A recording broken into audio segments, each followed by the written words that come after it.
안녕하세요. 오늘의 테슬라 뉴스입니다. 자, 오늘 미국 증시는 준틴스 휴일로 휴장이기 때문에 변동이 없는 중인데요. 오늘은 그래서 관련된 내용 몇 가지만 짧게 다뤄보도록 하겠습니다. 자, 먼저 일론 머스크가 100조 원 단위의 옵션을 행사한 것이 합병의 사인이다 또 아니다로 양쪽으로 의견이 갈리고 있기 때문에 이것을 한번 다뤄보려고 하고요.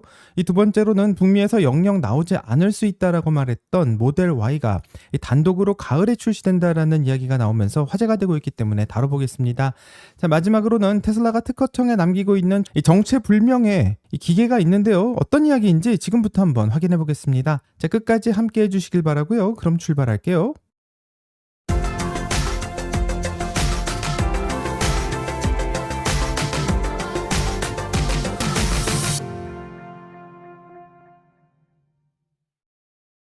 자, 본론으로 들어가기 전 시장 분위기부터 한번 짚고 넘어가면 미국이랑 이란은 스위스에서 6월 19일 평화협상을 하기로 예약되어 있었는데 이게 전격 취소되었다고 합니다. JD 벤스 부통령은 회동에서 빠지기로 되었고 이란 쪽에서는 미국이 합의 내용을 실제로 이행하고 있다는 증거를 더 보여달라고 요구하고 있는 상황이라고 하는데 지난주 양국은 14개 조항이 담긴 양해각서에 서명을 했고 호르무즈 해협을 단계적으로 다시 여는 내용도 포함하고 있었습니다. 자, 그렇기 때문에 그 다음 단계인 핵 프로그램 관련 후속 협상이 중요한 상황이었는데 이게 갑자기 멈춰선 것이고 합의가 깨진 것은 아니지만 완전히 안심할 단계도 아니다라는 평가가 나오고 있습니다.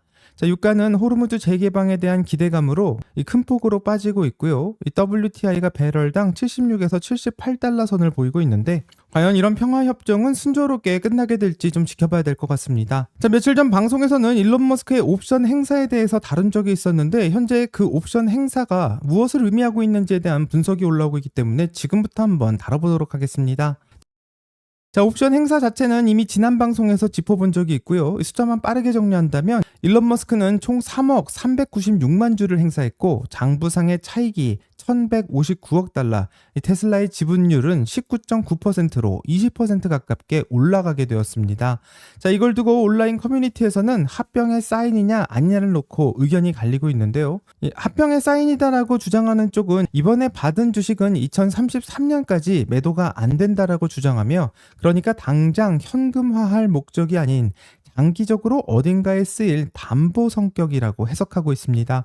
자, 그리고 일론 머스크의 의결권이 20%까지 올라간 시점이 하필 스페이스X가 상장해서 처음으로 교환 가능 주식을 갖게 된 시점과 겹친다라고 말하며 현재 테슬라와 스페이스X는 오스틴의 테라팹 공장을 같이 쓸 예정이고 각자 사들이고 있는 GPU를 트레이닝 작업 사이사이 서로 빌려 쓸 수 있다면 이 합병의 시너지가 충분하다고 말하며 이를 위해서 준비하고 있다라는 주장을 하고 있는데요. 하지만 반대쪽에서는 일론 머스크의 옵션이 2026년 8월 15일까지 행사를 해야만 하는 시한이 걸려 있다라는 주장을 하며 이번 행사는 전략적인 신호가 아닌 그냥 마감 기한 전에 행사했다라고 말하고 있습니다. 또 스페이스X의 초기 주주들은 내년 6월 30일까지 매도가 묶여 있는 상황이고 그 락업 기간 동안에는 주식 보유자가 직접 투표권을 행사하기가 어렵다라고 말하는데요. 그러니까 절반 넘는 주주가 현재 락업 상태에 있기 때문에 실제 합병 표결 자체가 물리적으로는 불가능하다라는 주장도 하고 있는데 커뮤니티에서는 전반적으로 7월 또는 8월에 합병에 대한 이야기가 나올 것이라고 말하고 있고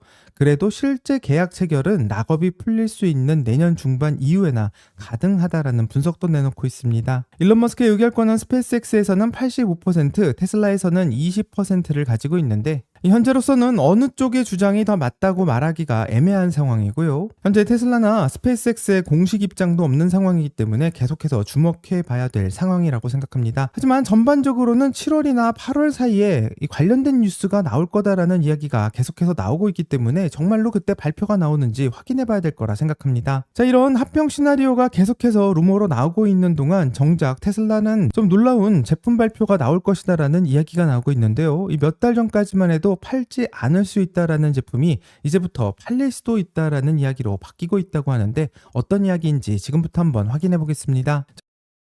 우선 이 이야기의 시작은 이 테슬라에 대한 이야기를 전문적으로 다루고 있는 나더 테슬라 앱이라는 매체에서 단독으로 보도하고 있는 내용입니다. 자, 로이터나 블룸버그 같은 메이저 매체가 아니기 때문에 공식력 면에서는 한 단계 떨어지는 곳이라 생각할 수 있지만 오늘 다루는 내용도 다른 미디어에서는 아직 나오고 있지 않은 단독 소식이기 때문에 개인적으로는 정보에 가치가 있다고 생각하지만 한 번 더 생각하고 들어주시길 바랍니다. 현재 테슬라의 공식 발표는 없고요. 정말로 이 이야기가 맞는지는 앞으로 확인하게 될 거라 생각합니다. 자, 나더 테슬라 앱에서는 테슬라가 모델 Y L을 올 가을, 그러니까 8월에서 9월 사이에 북미에 출시할 내부 목표를 세웠다고 말하고 있고, 현재 단독 보도로 말하고 있습니다.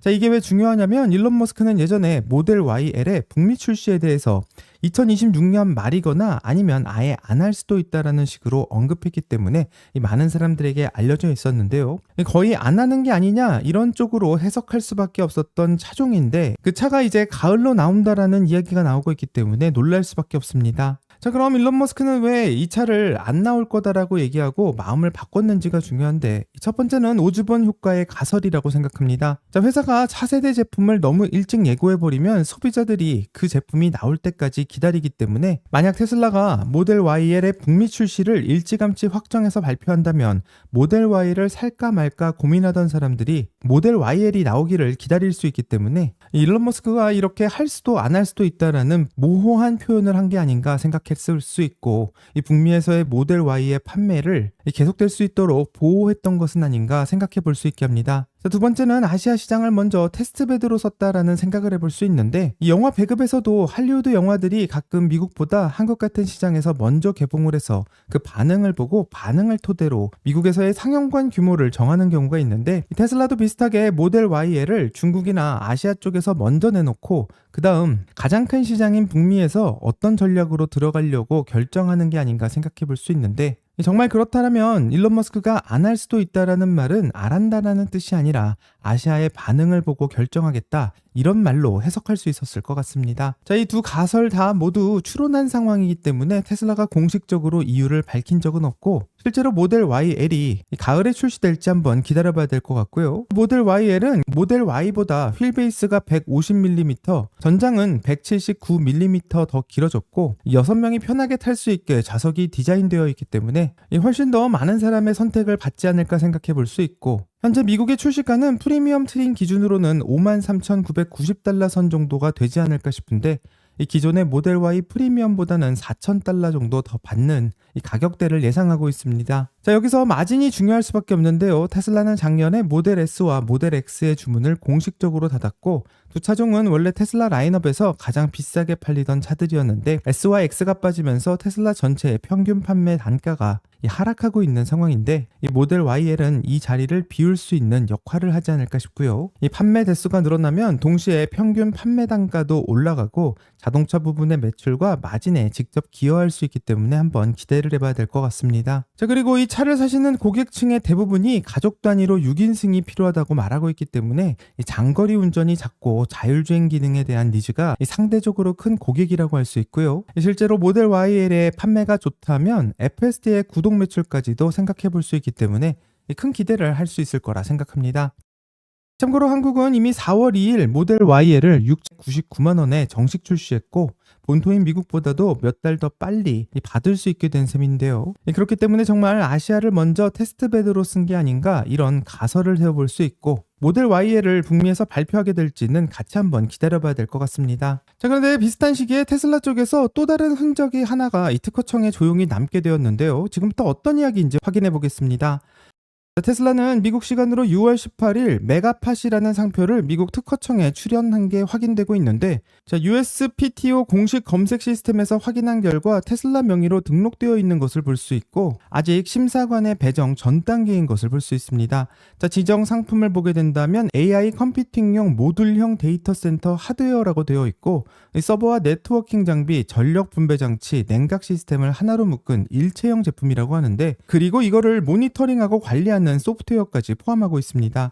자, 쉽게 말하면 컨테이너 하나에 서버랑 전기 공급 장치, 냉각 장치까지 다 들어가 있는 박스형 AI 데이터 센터를 만들겠다고 상표를 출원하고 있는 것 같은데, 이런 모듈형 설계는 업계에서 트렌드라고 하는데, 이 데이터 센터를 처음부터 짓는 대신 미리 통합된 유닛을 가져다 놓으면 구축 기간을 몇 달에서 몇 주로 줄일 수 있다는 장점이 있습니다. 자, 하지만 현재 어떤 제품인지 잘 모르기 때문에 많은 추측이 나오고 있고, SNS에서는 이게 슈퍼차저 거점이나 옵티머스 관련 인프라와 연결된 게 아니냐는 추측도 나오고 있는데요. 이런 추측을 뒷받침할 수 있는 신뢰할 만한 보도는 나온 적이 없기 때문에 좀 더 기다려봐야 될 것 같고, 이 테슬라가 공식적으로 용도를 밝히기를 바라겠습니다. 자, 지금 단계에서 확실하게 말할 수 있는 것은 테슬라가 AI 컴퓨팅용 모듈형 하드웨어를 상표 출원했다.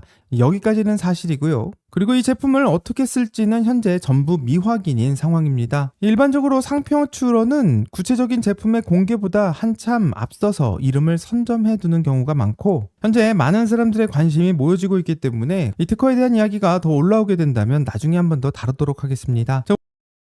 오늘의 테슬라 뉴스의 구독자님들은 이 북미에서 모델 YL이 공개됐을 경우 아시아뿐만 아니라 북미에서도 큰 히트를 할 수 있을 것이라고 생각하시는지 궁금하고요. 이 댓글을 달아주시면 같이 더 이야기를 나눠보도록 하겠습니다. 자, 여기까지가 오늘의 테슬라 뉴스고요. 오늘 영상이 도움되셨다면 구독과 좋아요 그리고 알림 설정 부탁드립니다. 한 주 동안 정말 수고하셨고요. 즐거운 주말 되세요. 감사합니다.